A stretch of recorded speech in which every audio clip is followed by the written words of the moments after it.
Welcome to the remote meeting of the Fall River Sewer Commission on January 21st. Pursuant to the open meeting law, any person may make an audio or video recording of this public meeting or may transmit the meeting through any medium.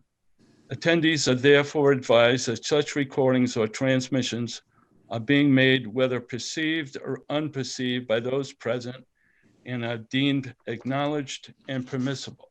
I believe we all have been given the agenda, and Mr. Furlan, could you do the roll call for attendance? Yes. President Almeida? Here. Member Souza? Present. Member Howiak? Here. Thank you. Okay, thank you. I guess when we're dealing with the agenda, item number 1 is citizen input. Mr. Furlan, is there any submittals for citizen input? There has not been anything given to me for citizens input. Okay, so that it's my understanding that if there was going to be a submittal, it had to be presented by 11:30 of this morning. Am I correct? Yes. All right, that takes us to item number 2, the minutes of the previous meeting that was held on October 21st. I believe Caitlin has sent us through the email the notes on the meeting. If you've already had the opportunity to read it through and find it to be satisfactory, or if you have any questions on it, please bring it up now. But if you don't, and everybody is in agreement to what's been presented, I'll entertain a motion to accept the minutes of the previous meeting held on October 21st, 2020. Make a Make a motion. motion, we accept meeting as that meeting. And just to remind you, President, we will be doing roll call votes for all the votes. Right, Since it's yes. a remote meeting. Okay, so would you do the roll? Yep. Member Souza? Yes. Yes. Member Bernier? Yes. Member Howiak? Yes. President Almeida? Okay, yes. Okay, thank you. That takes us to item number 3, which deals with the open meeting law complaints that were received on October 23rd, 2020 from Mr. Colin Dias. An additional complaint received on November 18th, 2020, and a subsequent final, I believe, complaint received on December 21st, all from Mr. Dias. I believe we were presented with the actual complaints. I've had an opportunity to look through them and read through them. I guess from what I can see, that one of the biggest issues is the fact that we haven't responded to the complaints in a timely fashion. But if I may, just for my edification, I think it would behoove us to read the complaints, the initial complaint that was made based on the October 21st meeting. Mr. Dias spells out that the first violation of that meeting was by failing to provide the exact location of the meeting, which was held in the hearing room. It's my understanding, I guess he wanted more specifics as to what the location of that room is, maybe in terms of what floor or what room number. The second violation that he points out is due to the fact that the way we had some discussion on a $40 million project under item number 6 of the commission's October 21st agenda, labeled as contract updates. He indicates that item number 6 of the agenda is too vague and therefore violates the open meeting law.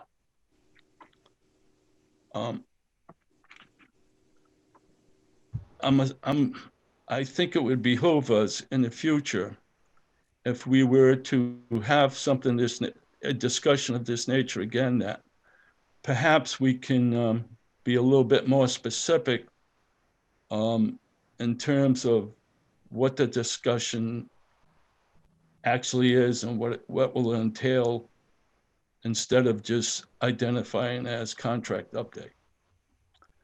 And the third final violation resulting from that meeting is having discussed and acting on 2 stormwater assessment appeals during the meeting, which were reasonably anticipated by the chair of the commission and was added on the agenda within 48 minutes or 48 hours, of the meeting. Now, Mr. Ferlin, correct me if I'm wrong. Is this violation saying that we can't do something like that within 48 hours of the meeting? So these are all accusations that we violated the open meeting law. They're not actually, they haven't been ruled on by the Attorney General's office on whether they are violations or not.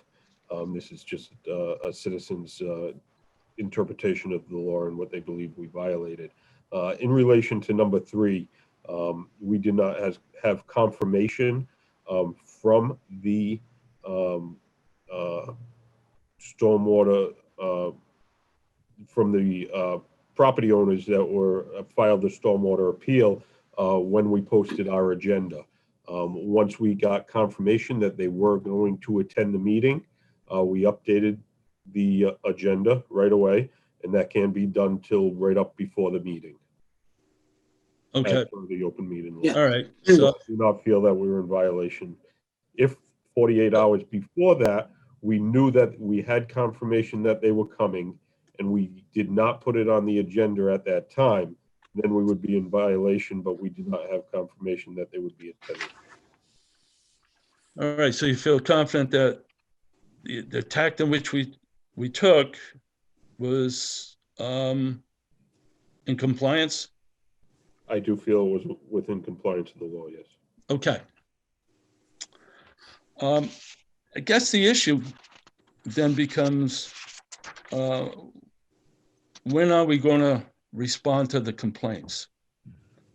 I think for my benefit, I don't know how the other commissioners feel about it, but for my benefit, I would prefer to see the complaint, or how should I say it, that we as a commission delegate you as the administrator to respond to this complaint. And I think we probably should take the avenue of making that an emotion, if that's okay with everyone else. Now, before we go to that route, does anybody have anything they want to say about what we're trying to do here and what the purpose of it is? I have a question. Go ahead. Do we have to respond? Is this something that we respond to him or through the office, the attorney's office, Attorney General's office, or what? So my response goes to both the Attorney General office and to the complainant. That's how we've responded in the past. Okay. So what happens if the Attorney General's office come back and said, you can't say it that way? Then we got to change it again? Can't say what. So typically, if there was a violation, the Attorney General office will submit a determination Okay. to the All right. board. And then if there's any corrective action needed, they usually lay that out in that as well. Okay. Mr. Ferland, correct me if I'm wrong, though.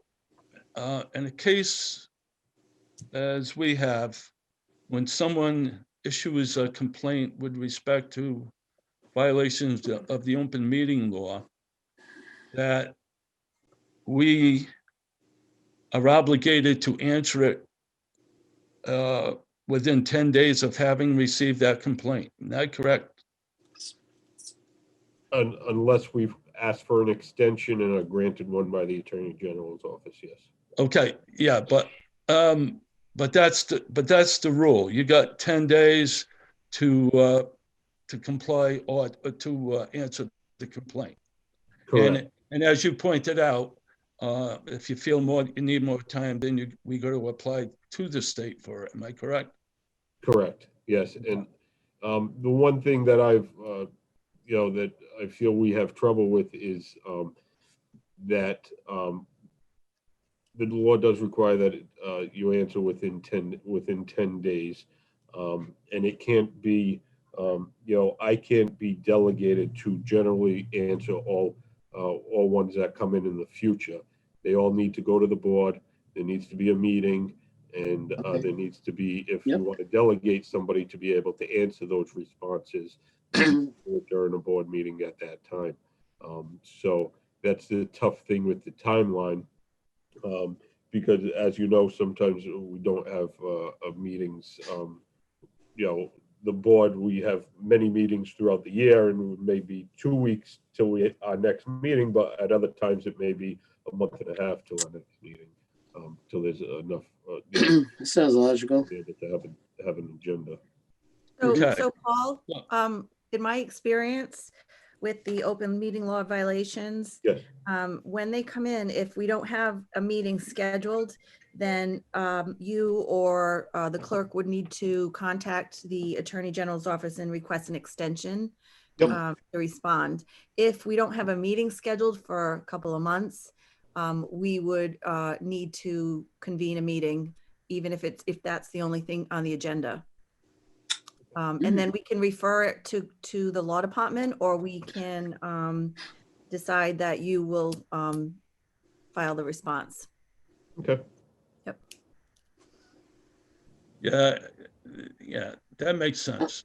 That sounds logical.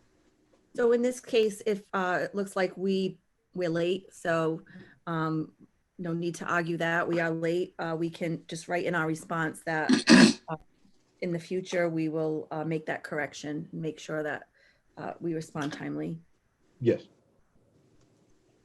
All right, on that basis then, as I said just a few minutes ago, I think it would behoove us to make a motion at this point in time to deal with this particular complaint. Yeah. That we make a motion to delegate Mr. Ferland, who is the administrator of the commission, to deal with the answering or the correspondence against this complaint that's necessary. Does anybody have any objections to that? No. Okay. Do you agree that that would be the ideal, at this point in time, the ideal situation on handling this one particular complaint? Yes. And I'd like to make a point too that, Mr. Ferland, if and when you do this, and you prefer to perhaps write a draft, and you want to present that to the commission for, let's say, a final okay to send it out, I think that's something we could be receptive to. Yep. Or you could just in effect send your correspondence out, CC us, and I'm sure Mr. Dias as well, and go that route. Nope, I will have something drafted up, probably sent out tomorrow for your review, and then I'll get it out to the appropriate parties beginning next week. Okay, so if we're all in agreement on that, would someone make a motion that will basically state that this complaint that was issued by Mr. Colin Dias regarding the October 21st, 2020 meeting, that the correspondence or answering to it be delegated to Mr. Furlan. Anybody want to make that motion? I'll make that motion. I'd also want to suggest that maybe Paul, you send a draft to the law department just for their okay on it. Yep, definitely. They typically respond to a lot of the complaints. And that way, if there's anything that they see, you know, that needs attention, they can kind of go over that with you. Second it? Without a doubt. Is that a second, Mr. Susie, with your hand up? I had a question. Oh, I'm sorry. Go ahead. Is it for just this one or all, any in the future? How are we gonna address that? So Sorry, you didn't come through clear, Donna. Say that again? Is it for just this particular problem, or is it going to include all the rest of the letters that come in from objections? I want to say, I think for my own edification, I think we should make it so that it's for this specific item at this point. Okay, I don't, Correct. I'm hoping we don't see any more after this, but I think we have to look at them on an individual basis, depending on what the complaints are and so forth. So I would prefer for just this one time, we deal with it in the fashion where Mr. Furlan answers it. If that's okay with everybody. If you want to amend the motion to include it for all instances of, complaints that come in the future, then that's okay with me too, but. So just to comply with the law, any future ones do have to come in front of the board. You can't delegate future ones without viewing them or voting on them. You can't delegate me to respond to them, so. Yeah. They need to. And I think that's the point I was trying to make. Maybe I should have, presented more of a specific area, because all of them do have to come in front of us, and we have to acknowledge it Correct. and discuss the grounds in which we're going to deal with it. So, Correct. okay. okay. And that's the case, Renee, you have to re-say this? Yeah, any other further complaints, each complaint that comes in, the board has to meet and either delegate it to somebody, at least review the complaint really quickly, and then you can either delegate it or we can decide how we want to proceed. Yeah. Yep. All right, pursuant to that, I'd second it. Okay. I guess we would do a roll call. Yep. Member Sousa, Yes. Member Vernia, Yes. Member Howiak, Yes. President Almeida. Yes. Yeah. Thank you.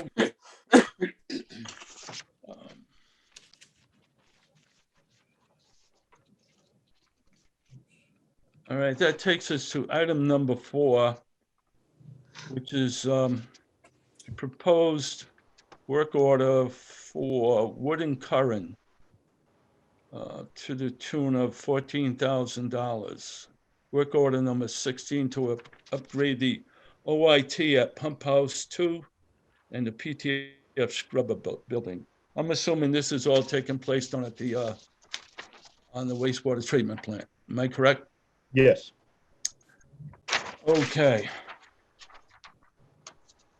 So if you'd like a brief summary, we've gone over, we've been updating different SCADA areas throughout the plant. One that we're currently working on and bringing into the into the main SCADA system and bringing all the information back to the control room. Currently is Pump House 2 in the PTF scrubber building.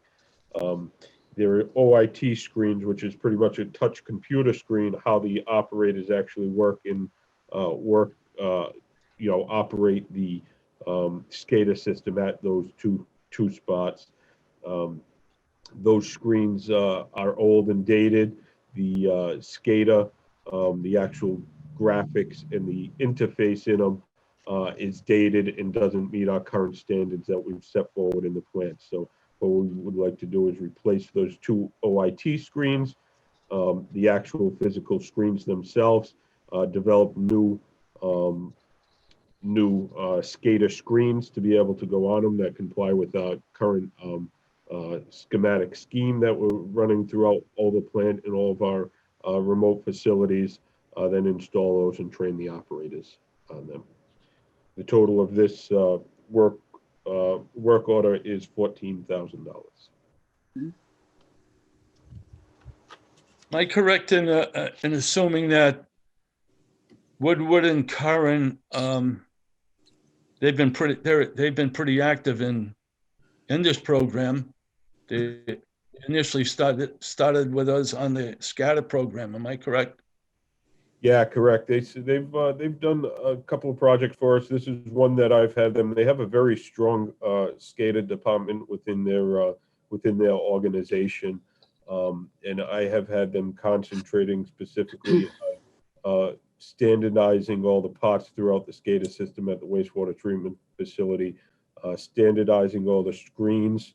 We had multiple islands of information that were not coming back to the control room. So now we're linking everything within the plant. So if the guy wanted to change something in the PTF building, he couldn't even see it from the control room. Even though it was on full SCADA, he had to walk all the way down to PTF to take a look at what was going on in that building. So Woodward and Curran has been overseeing and guiding all of that. With the multiple construction projects going on, they've also kind of been the one main focus. Because sometimes you can get it where, all right, this contractor puts this in, this contractor puts that in. I'm not for that. I like everything standardized. So rather than having 5 different PLCs on the shelf, we have one PLC that's sitting on the shelf that's spare parts for 5 different stations. So they've been standardizing that and working on that. I've been very happy with them, their work through the system. Okay.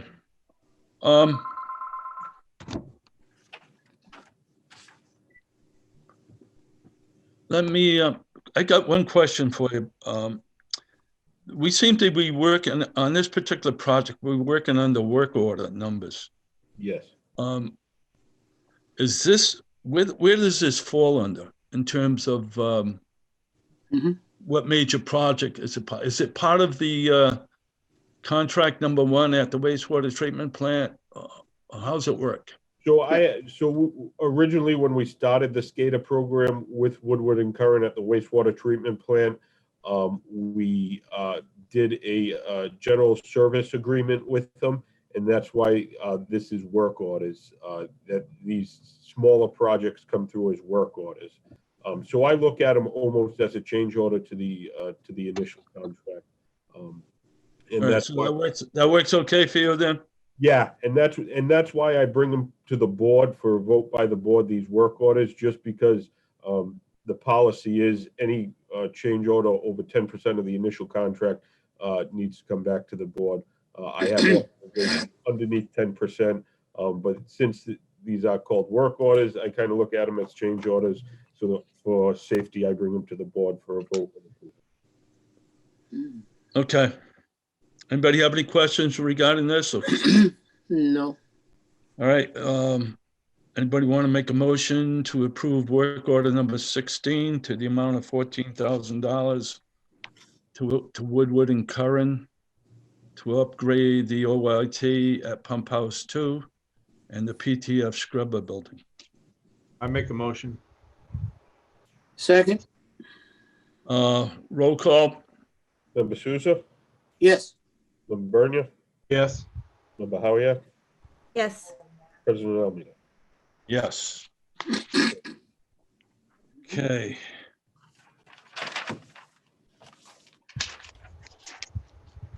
Takes us to item number 5, the Wright Pierce Amendment number 6. This, from what I can surmise, deals with a amendment to provide services to Wright Pierce and resulting from the, I guess, the increase in time that was required to complete the President Avenue pump station replacement. Yes, Is that correct, Mr. Ferlin? yes. Okay. Oh, yeah. And it's when I can remember and surmise this project, there was a number of delays due to the COVID problem. Yes, without a doubt. So the President Ave Pump Station project was started prior to COVID. And we came into COVID and there was delays for safety precautions. Everybody throughout the world has been dealing with them, and that did slow down the project a bit. We're working in, it's a small building. It's a tight site, so they were limited on the amount of staff that the contractor could have on site at a time and stuff like that. So, No, I can appreciate the need for having the, the engineering people on site and so forth. I think this stretches over what, an 8-week period? yes, roughly about that extension for the construction administration services on site and the resident project engineer. Now, as far as I can see, I believe the project's complete. From what I saw this morning, everything looks good. Yeah, there are still some punch list items that the contract is going through right now. So they're not 100% done with it. We're going to have some grass planting in the spring and stuff like that, but it's fully operational, fully functional. I've gotten some good feedback from the guys with the design and the layout of the station and stuff like that from our operations staff. So Good. Just one observation I had. I went by it because I go to the Newport Creamery quite a bit, and so I always make it a point to go around the back. Yep. And all the fencing had been put up and really made the place look good and so forth. But I noticed that outside of the fencing, kind of facing the rotary, there was a board that had been constructed on legs, and it looked like there were some I don't know if you call it electrical.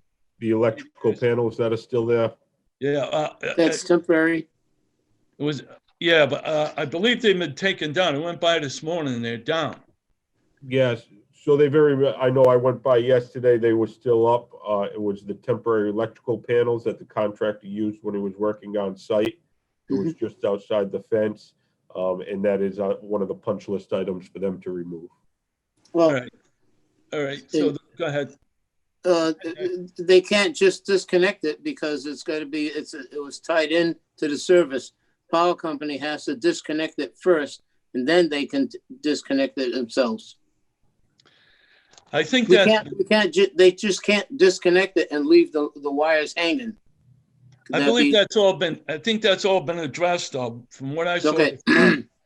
Yeah. what I saw this morning, it's everything's gone, other than the board that was holding up the controls. Good. So I just wanted to make that point. I just found it funny why it was outside the perimeter of the pump station, but now I know why. But anyways, it looks very good. It's really it's a big difference from what we had going before, that's for sure. Yeah, the plaza owner is is happy with the new traffic flow through the plaza. And everything seemed to be functioning fine. Yes, without a doubt. So that- Pumps, everything's been working very well. So we should be seeing this project closing pretty soon then. Yes. All right, good. So I guess does anybody have any questions or comments they want to make about this amendment to the Wright Pierce project? So the additional cost is the 55,200, is that correct? Correct. Okay. All right, so will someone entertain a motion to approve amendment number 6 to the tune of, what is it, $55,200 Yes. for completion of this project? Anybody will make that motion? I'll make the motion. Anybody second? Second? Okay, roll call. Member Bernier, Yes. Member Souza, Yes. Member Howiak, Yes? and President Almeida. Yes. Thank you. Okay. Hold on a minute here.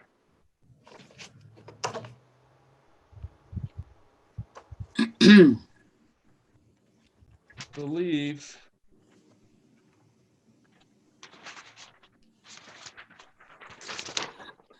Okay, next item is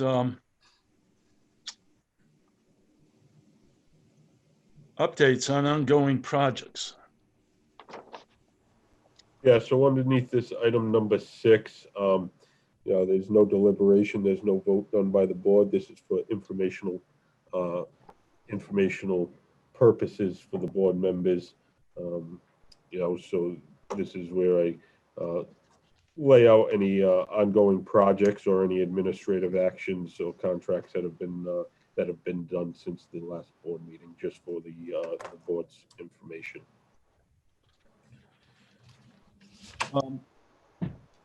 Mr. Ferlin, Yes. on my list, the first project I show in with respect to this topic deals with scopes and services to assist with the MS4 compliance. Yes. Is that what you have on your screen right now as a presentation? Nope. Apologize for that. I just contract updates just as a general contract update screen. Sorry, the one before is what I had present that pump station up there. Oh, okay. I'm so, was there something you wanted to mention on that item before? No, again, it was just showing pictures of the pump station Oh, okay. I'm sorry. in case anybody wanted. All right. Yeah, that's the first contract update I've got. And it, I guess we're looking to prove scopes of services to assist with the MS4 compliance for year 3. Yeah, so this has been approved administratively by me. Since it's under the $50,000 limit, it was awarded to CEI, Comprehensive Environmental Incorporated, in the amount of $21,500 to continue out the MS4 compliance year 3. They assist us with training our staff, training that's needed through the MS4 permit, as well as certain evaluations that are within their scope. This is something that appears to be pretty straightforward. The only question I have, I've read through the proposal by Comprehensive Environmental Incorporated. And through much of the proposal, they talk about BMPs, description of any changes in identified BMPs on measurable goals. Yep. Do you have any idea what I mean by BMPs? So BMP stands for a best management practice. All right. Yeah, That's what I thought it was, but I couldn't find any explanation for what the abbreviation was. Yeah, so the acronym BMP is used widely across many different, industries right now. In relation to MS4, when we're talking about BMPs, best management practices, that's typically in relation to whether it be infiltration galleries, rain gardens, tree box filters, or something which would use the best practices available to be able to minimize the amount of stormwater that enters our system. Okay. One of the things, I guess, one of the scopes of services they talk about in tax number 2, nitrogen requirements. From what I can remember in my past discussions with Mr. Sullivan on this topic, that's a subject that's could be very expensive down the road. And to the point where I guess this is something that the federal and the state environmental people, I guess, have given us some heads up that this is something we're going to have to deal with across the board, and that it's going to be quite expensive once it's determined just what is required of it. And I guess this task number 2 appears to me to be the start of developing the information that's going to lead to what it's going to cost to do what's necessary. Am I correct? Yeah, so there's two different, so nitrogen limits, you either have point source nitrogen limits, which would, potentially be the nitrogen limits that are coming out of our plant. That's something that's been discussed for years, total nitrogen coming out of our plant. And again, it's always been discussed that if there were limits that we cannot comply with right now issued to us, there would be a very it would be very costly to get to those lower nitrogen limits. As far as MS4, which has to do with the separated stormwater system, these are areas that don't go to the plant. There are already separated drainage systems that take just stormwater, so they don't go to the plant, they go to stormwater outfalls. In the MS4 permit, which is a federal permit given to the state from EPA, which then filters down to all the municipalities, there are requirements for monitoring and looking at nitrogen that comes out of our stormwater. So again, this is something that I feel that in the future, they may very well be moving towards nitrogen limits on stormwater, which that will be another extremely expensive burden to the stormwater ratepayers of all municipalities. Yeah. I guess this is something that's facing us down the road. Correct. I know we've Both on our sewer side and, it potentially looking like the stormwater side as well. Okay. So I guess we're looking for an approval to award to Comprehensive Environmental Incorporated the scopes and services required for this. Yeah, so again, I've already awarded this contract. Since it was under the $50,000 limit, the administrator is able to award that administratively. So this is for board information only. So there's It's already been done? Yep, so there's no vote required. Okay, but just for my edification, the cost of it is $21,500? Yes. Okay. All righty. And that was budgeted within FY21's budget. Okay. Next item. The next one I show on the list, and again, these are all for informational purposes. Am I correct? Yes. All right. There's nothing here that we have to make a motion on in terms of approving work change orders or anything of that nature at this point. Am I right? Correct. Okay.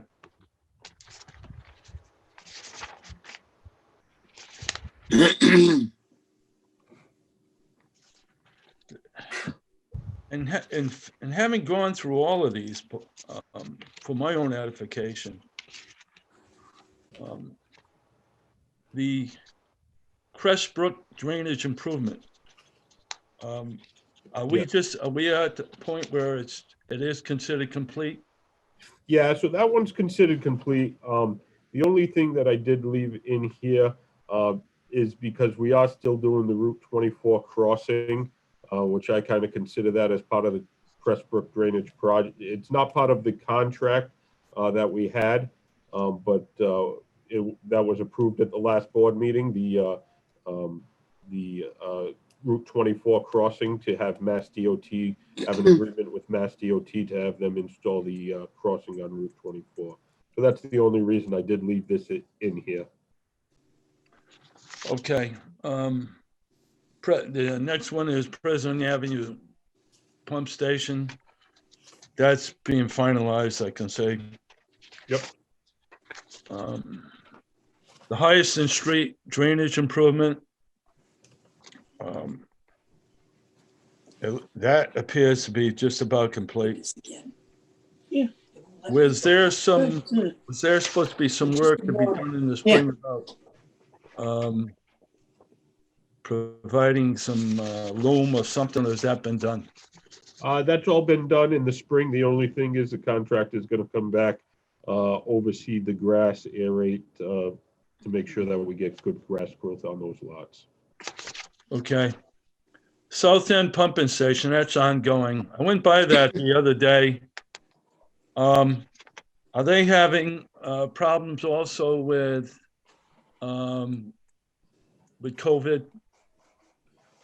So that project was bid after COVID was already in full gear. So they were prepared on the within the contract. We had wording that they needed to make sure they are taking all proper safety precautions on the site with the contractors. They have had a couple of incidents where people had to either be quarantined or mandated to be home, and they couldn't come to the site. So I think for most of the construction projects that we're dealing with and moving forward, we're going to be dealing with something related to COVID. So there always will be some something. But now that we bid the projects, they know about it. It can't come as a surprise to anybody. Okay. But again, Wright Pierce is the design on it, and who knows?